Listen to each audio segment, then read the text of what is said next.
Yes, good morning students. हम pre board paper कर रहे थे और वन वर्ड्स के क्वेश्चन हमने डायरेक्ट वाले जो वन वर्ड्स आते हैं वो हमने कर लिए थे। आज हम पार्ट बी की बात करते हैं जिसके अंदर 2 मार्क्स के क्वेश्चन आएंगे। Each questions carry 2 marks. Okay, I am taking question number 19। Statement ध्यान से पढ़ेंगे। An urn contain 5 white and 8 black balls. कोई पेटी है, बॉक्स है जिसके अंदर कितनी बॉल्स हैं? 5 कैसे हैं बेटे? White ball and 8 black ball. तो टोटल बॉल कितनी हुई आपके पास? 13। टोटल बॉल कितनी हुई आपके पास? 13। ओके, आगे बढ़ते हैं। 2 सक्सेसिव ड्रॉइंग ऑफ 3 बॉल्स। कितनी बॉल्स निकाली हैं? 3 at a time. Are made such that the ball are, ये इंपॉर्टेंट पॉइंट है, are not replaced before the second draw. मतलब क्या कहता है कि let A be the event. क्या कहता है कि जो 3 वाइट बॉल निकाली,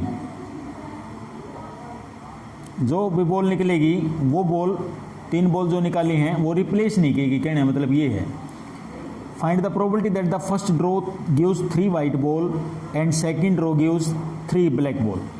पहले ड्रॉ में आपकी 3 वाइट निकले और दूसरे ड्रॉ में आपकी क्या निकलनी चाहिए? 3 ब्लैक बॉल। इसकी प्रोबेबिलिटी आपको फाइंड आउट करनी है। तो let A be the event 3 white ball draw in first draw. First draw के अंदर 3 बॉल्स निकाल ली। क्लियर है बेटे? और बी इवेंट को हमने क्या मान लिया? 3 black ball, 3 black balls drones in second draw. Second draw में हमने कितनी बॉल निकाली? 3, और वो भी कैसे निकली? ब्लैक। ओके, नाउ स्टूडेंट्स ध्यान से देखना। प्रोबेबिलिटी ऑफ ए क्या कहता है? वाइट बॉल निकलेंगी, टोटल बॉल है 13, वाइट है 5। तो पहली बॉल जो निकलेगी वो कितनी निकलेगी बेटा? 5/13 निकलेगी। दूसरी बॉल 4/13। तीसरी बॉल 12 और ये 11, क्योंकि नॉट रिप्लेस्ड क्वेश्चन लिखा हुआ है, नॉट रिप्लेस, राइट। तो अब ये मेरा, इसको कैंसिल करो, क्या आएगा? 3 4 = 12, 4 से 4 कैंसिल हो गया और कुछ कैंसिल नहीं हो रहा, तो 5/143 ये आपका प्रोबेबिलिटी ऑफ ए आ गया। नाउ अब क्या लिख रहा हूं मैं? आफ्टर ड्रॉइंग 3 वाइट बॉल, जब आपने 3 वाइट्स बॉल निकाल ली हैं इन first draw,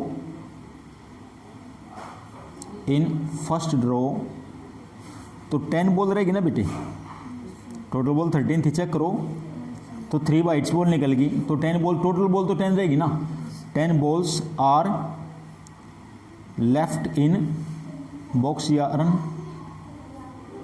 now probability of B/A। अब ब्लैक निकलेगी। ब्लैक थी कितनी मेरे पास? 8/10, क्योंकि टोटल तो 10 रहेगी थी ना। सेकंड बॉल जब निकलेगी तो 7/9 और थर्ड जब निकलेगी तो 6/8। ओके, कैंसिल करेंगे। 3 2 = 6, 3 3 = 9, 8 से 8 कैंसिल हो गया, 2 5 = 10 कैंसिल हो गया बेटे, 7/15। Now you have find the probability of A intersection B, या ए बी लिख सकते हैं, और प्रोबेबिलिटी ऑफ ए बी भी इसको लिख सकते हैं। तो फॉर्मूला होगा probability of A into probability of B/A। Total probability, law of total probability लगेगा इसमें, मल्टीप्लिकेटिव प्रोबेबिलिटी। प्रोबेबिलिटी ऑफ ए है आपके पास 5/143 मल्टीप्लाई 7/15, 5 3 = 15, तो ऊपर रह गया 7 बेटे अपॉन 429। ये आपका आंसर होगा क्वेश्चन नंबर 19 का आंसर। Is it clear? मुझे उम्मीद आप सबको समझ में आ गया होगा। वीडियो को पॉज करके देखें इस पूरे क्वेश्चन को। Now I am taking next question, question number 20 ले रहा हूँ।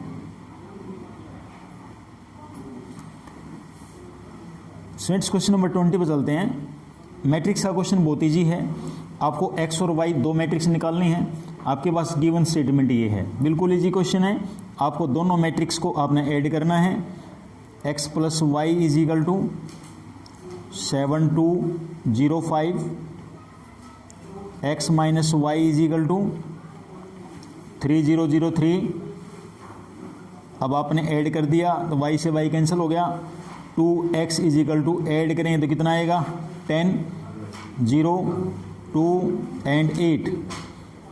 Then x matrix is equal to 1/2 हो जाएगा। 2 से डिवाइड कर देंगे 5104, ये आपका x आ जाएगा।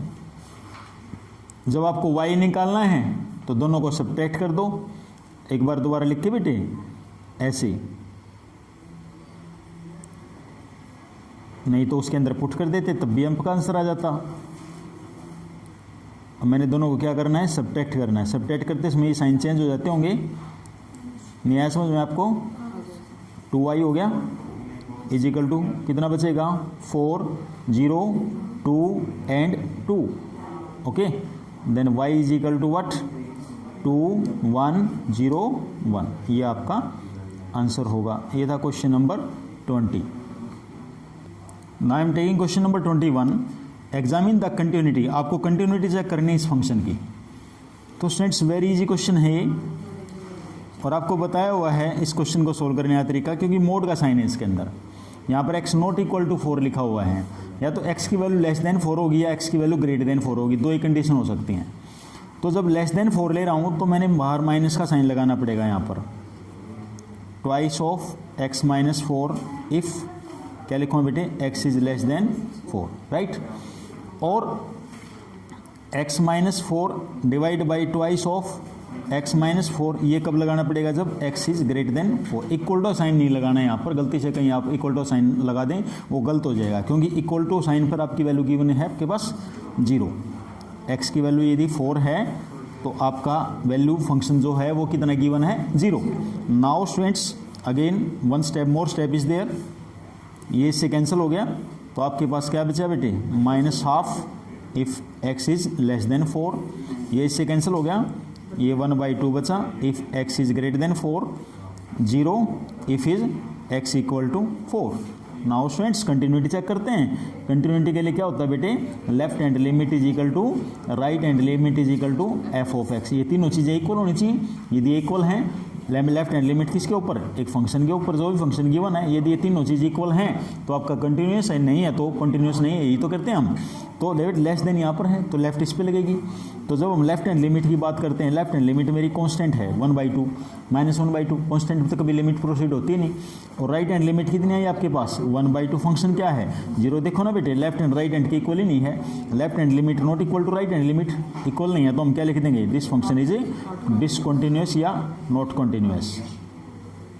Eight x is equal to 4 पर आपका फंक्शन डिसकंटिन्यूअस है। Clear students.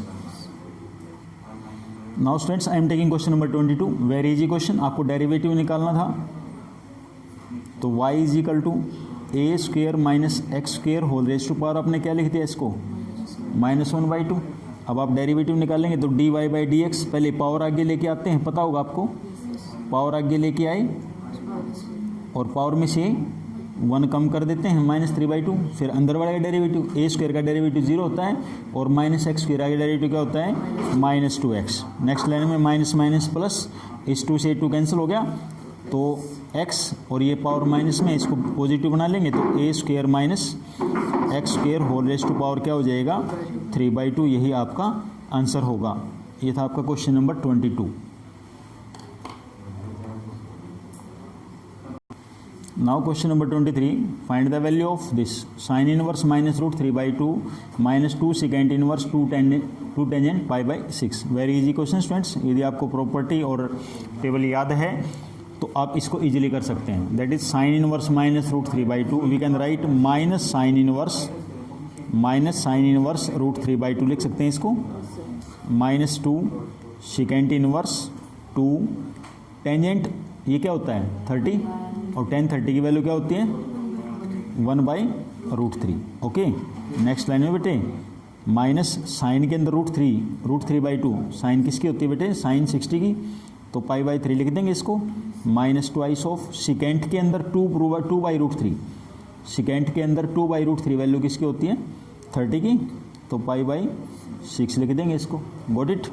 नेक्स्ट लाइन में माइनस पाई बाई 3, 2 3 जा 6, ये भी माइनस पाई बाई 3 हो गया, तो आपका आंसर आ जाएगा -2 पाई बाई 3। यही आपका क्वेश्चन नंबर 23 का आंसर होगा। इज इट क्लियर बेटे सभी को? Now students I am taking question number 24। It is also VG question और इम्पोर्टेंट क्वेश्चन है ये। मैं आपको बता के चल रहा हूँ पहले दोबारा फिर कि बोर्ड एग्जाम के लिए इम्पोर्टेंट है ये। Given that magnitude of A is equal to 10, magnitude of B is equal to 2, A dot B is equal to 12, then find the magnitude of A cross B। जिस question के अंदर dot B और cross B दोनों लग जाएं तो आप relation, मैंने बताया था रिलेशन याद करना है। इंपॉर्टेंट रिलेशन बताया था, क्या बताया था बेटे इंपॉर्टेंट रिलेशन, कि A क्रॉस B का मैग्नीट्यूड का square plus A dot B whole square is equal to magnitude of A square and magnitude of B square. जिस बच्चे ने ये फॉर्मूला, ये रिजल्ट आपने याद कर रखा है जिसने, वो इस टाइप के क्वेश्चंस को इजीली कर सकता है। ये रिजल्ट था, बस ये रिजल्ट याद करना था और कुछ नहीं। देखिए सॉल्यूशन, A क्रॉस B मेरे पास निकालना है, इसको एज इट इज रख दें यहाँ पर, plus A dot B given है 12, square of 12 is equal to magnitude of A square यानी 10 का स्क्वायर और मैग्नीट्यूड ऑफ 2 का स्क्वायर। सोल्व कर देंगे बेटे, ये तो हो जाएगा 144, 10 का स्क्वायर 100 और इंटू 4, तो ये कितना हो जाएगा 400 और माइनस 144। यहाँ पर क्या बचेगा आपके पास, A क्रॉस B का मैग्नीट्यूड का स्क्वायर। तो नेक्स्ट लाइन में A क्रॉस B कितना बचेगा बेटे 6, 9 में से 4 गया 5 एंड 3 में से 2 गया 1 गया 2, 256 और 256 किसका होता है बेटे 16 का स्क्वायर होता है। तो A क्रॉस B है जो, उसकी वैल्यू आ जाएगी आपके पास 16, उसका मोड है जो, वो आपका आंसर आ जाएगा 16। ठीक है, इज इट क्लियर? बहुत आसान क्वेश्चन था। वीडियो को ध्यान से देखें बेटे, समझें, पॉज करें और देखें कैसा रिजल्ट हम अप्लाई करते हैं किसी क्वेश्चन के अंदर। चलिए next question from derivative chapter, very easy parametric form है ये मेरी। सॉल्यूशन, x जो गिवन है फंक्शन वो गिवन है 10 into t minus sine t के रिस्पेक्ट में, तो डेरिवेटिव भी टी के रिस्पेक्ट में निकलेगा, dx बाई डी टी, 10 तो रहना ही रहना है, टी का डेरिवेटिव 1, साइन टी का डेरिवेटिव क्या होता है कोस टी, हो गया बस। ऐसे ही y इज इक्वल टू किसके इक्वल है 12 इंटू 1 माइनस कोस टी के, तो बेटे डी वाई बाई जब डी टी निकलेगा तो 12 तो रहेगा, 1 का डेरिवेटिव 0 और कोस का derivative minus, sine t minus minus plus, तो ये क्या हो जाएगा साइन टी।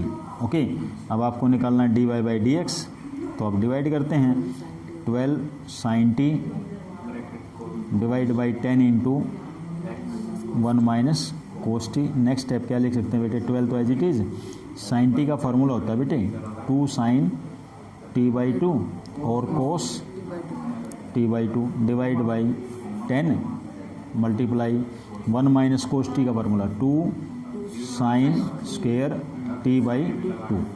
एक 2 से 2 कैंसिल हो गया, साइन से ये कैंसिल हो गया, ये भी कैंसिल हो रहा है, 2 6 12, 2 5 10, तो आपके पास क्या बचा 6 बाई 5 और कोस बाई साइन क्या बचेगा कोट टी बाई 2। ये आपका आंसर होगा। This will be your answer of question number 25। Next question, it is also easy, application of derivative chapter से लिया गया है। इक्वेशन ऑफ टेंजेंट निकालना है, कर्व गिवन है, तो सॉल्यूशन देखते हैं स्टूडेंट्स। सबसे पहले इसका डेरिवेटिव निकालते हैं, d y by d x क्या निकलेगा माइनस 10x प्लस 6 निकलेगा, किस पॉइंट पे 1/2 3/4 यानी x की वैल्यू 1/2 पुट कर दें, तो माइनस 10 ब्रैकेट 1/2 प्लस 6, 2 5 जा 10, तो 6 में से 5 गया, क्या बचेगा आपके पास 1। ये आपका स्लोप ऑफ टेंजेंट आ गया, क्या आ गया slope of tangent. Equation of tangent का फार्मूला बताना है, इक्वेशन ऑफ टेंजेंट का, और सबको याद है y माइनस y1 की जगह क्या लिखूँगा बेटे 35/4 is equal to slope bracket x minus x1, right. 4 LCM ले लिया, 4y माइनस 35/4 12 से मिल लिया 2x माइनस 1/2, 2 से ये कैंसिल हो गया 2 पे बेटे, क्रॉस मल्टीप्लाई करेंगे 4y minus 35 is equal to 2 × 4 minus 2। Next line में 4x माइनस 4y, इसको इधर लेके जाएंगे प्लस 33 हो जाएगा इज इक्वल टू 0। ये आपका आंसर होगा, ये इक्वेशन ऑफ टेंजेंट आ गई। क्लियर है सभी को? सबसे आसान क्वेश्चन था बेटे, इक्वेशन ऑफ टेंजेंट या इक्वेशन ऑफ नॉर्मल पेपर में आ जाए तो इसी मेथड से आपको इस क्वेश्चन को सोल्व करना होता है। Next I am taking question number 27। Evaluate 0 to 1 tan inverse x upon 1 plus x square dx। मुझे इसका इंटीग्रेशन निकालना है। मुझे दिखाई दे रहा है कि tan इनवर्स का डेरिवेटिव ये होता है, तो मैं इसको ही टी पुट करूँगा। सॉल्यूशन देखेंगे, पुट tan इनवर्स x को ही आपने क्या पुट कर लिया, टी पुट कर लिया। क्या होता है derivative 1/1 plus x square dx is equal to dt, और dx इज इक्वल टू क्या हो जाएगा बेटे 1 प्लस एक्स स्क्वायर और dt। और जब इसको पुट करता हूँ तो इसके अकॉर्डिंग हमें लिमिट चेंज करनी होती है। कैसे लिखूँगा मैं, when x is equal to 0। जब मैं x की वैल्यू 0 पुट कर रहा हूँ देन t की वैल्यू भी क्या निकल के आएगी 0, और जब x की वैल्यू 1 पुट कर रहा हूँ तो t की वैल्यू निकल के आएगी π/4, because tan inverse 1 is π/4। Understood और नोट? जब आप लिमिट चेंज पुट करते हैं तो लिमिट भी चेंज करनी होती है। तो चेंज करने के बाद यहाँ 0 की जगह क्या आएगा 0, और 1 की जगह क्या आएगा π/4। ओके, इसको आपने टी पुट किया था अपॉन 1 प्लस एक्स स्क्वायर, और यहाँ dx है, dx की जगह क्या लिखा है आपने 1 प्लस एक्स स्क्वायर और dt। तो ये इससे कैंसिल ही हो गया। तो t का इंटीग्रेशन करना था बस। t का इंटीग्रेशन क्या होता है t²/2, और अपर लिमिट कितनी है π/4, lower limit 0, upper limit put करेंगे तो क्या आएगा π/4 होल स्क्वायर, और ये 1/2 आगे लिख दिया मैंने, और लोअर लिमिट पुट करेंगे 0 आएगा, 0 लिखने की जरूरत नहीं। तो पाई का स्क्वायर बेटे 4 का स्क्वायर कितना होता है 16, 16 टू जा कितना हो जाएगा 32। ये आपका आंसर होगा क्वेश्चन नंबर 27 का। सो स्टूडेंट्स नेक्स्ट क्वेश्चन चलते हैं हम क्वेश्चन नंबर 28 की तरफ। 2 vectors a and b, 2 vector हैं a और b। ये कंप्लीट a वेक्टर है बेटे, और ये पूरा वेक्टर b वेक्टर है। Is orthogonal, orthogonal stand for perpendicular. ये 2 वेक्टर परपेंडिकुलर प्रूव करके दिखाने हैं, PT प्रूव दैट। ये आपको परपेंडिकुलर प्रूव करके दिखाना है। परपेंडिकुलर का मतलब इनकी डॉट प्रोडक्ट 0 होनी चाहिए, राइट। यदि इनकी डॉट प्रोडक्ट 0 आ जाती है तो परपेंडिकुलर, अदरवाइज नहीं है, राइट। देखिए स्टूडेंट्स सॉल्यूशन, पहले मैं ये वेक्टर लिख रहा हूँ, थोड़ा सा ध्यान देना पड़ेगा, कंफ्यूजिंग हो सकती है आपको यदि ढंग से नहीं देखा तो। एक स्टेप कैसे किया गया है उसके अकॉर्डिंग आपने एक एक चीज़ को ऑब्जर्व करते चलना है। पहले इस कंप्लीट की इसके साथ डॉट प्रोडक्ट करूँगा। जब इसके साथ करूँगा तो बेटे ये हो जाएगा मैग्नीट्यूड ऑफ ए का स्क्वायर, और बी की जब इस बी के साथ करूँगा तो मैग्नीट्यूड ऑफ बी का स्क्वायर बन जाएगा, राइट। भाई एक वेक्टर की ये वेक्टर सब मल्टीप्लाई करते हैं ना। अब इसके साथ करेंगे तो क्या होगा बेटे माइनस बी वेक्टर अलग आएगा, ए वेक्टर का मैग्नीट्यूड अलग आएगा, ये बी वेक्टर अलग से आएगा, और ये ए वेक्टर अलग से आएगा। क्लियर है? अब इसके साथ करते हैं। देखो बेटा, देखो देखो ध्यान से, ये मैग्नीट्यूड ऑफ बी है, ये मैग्नीट्यूड ऑफ ए है, ये ए वेक्टर बचा हुआ है, और ये बी वेक्टर। कोई दिक्कत है किसी को? अब ये प्लस माइनस माइनस होता है, मैग्नीट्यूड ऑफ की बी के मल्टीप्लाई करें मैग्नीट्यूड ऑफ बी स्क्वायर हो जाएगा, और ए के साथ ही मल्टीप्लाई करेंगे वो मैग्नीट्यूड ऑफ ए का स्क्वायर हो जाएगा। ये अरे नहीं आएगा समझ? तो देखो ना, ये प्लस का माइनस का कैंसिल हो गया, क्योंकि ए डॉट बी और B dot A dot B equal to हमेशा होता है बी डॉट ए के, क्योंकि कम्यूटेटिव प्रॉपर्टी अप्लाई होती है इसके अंदर, कम्यूटेटिव लॉ फॉलो करता है। अब ये माइनस का है और ये भी किसका है प्लस का, तो आपका आंसर क्या आ गया 0 0 आ गया। तो हम we can say hence vector A and vector B are orthogonal लिख लो या परपेंडिकुलर लिख लो। ठीक है स्टूडेंट्स, क्लियर? तो आज की वीडियो में सिर्फ हमारे 2 मार्क्स के क्वेश्चन करने थे। आप इनको वीडियो को ध्यान से देखें और समझने की कोशिश करें, और अपनी नोटबुक में इनको निकाल के देखें। Thank you students.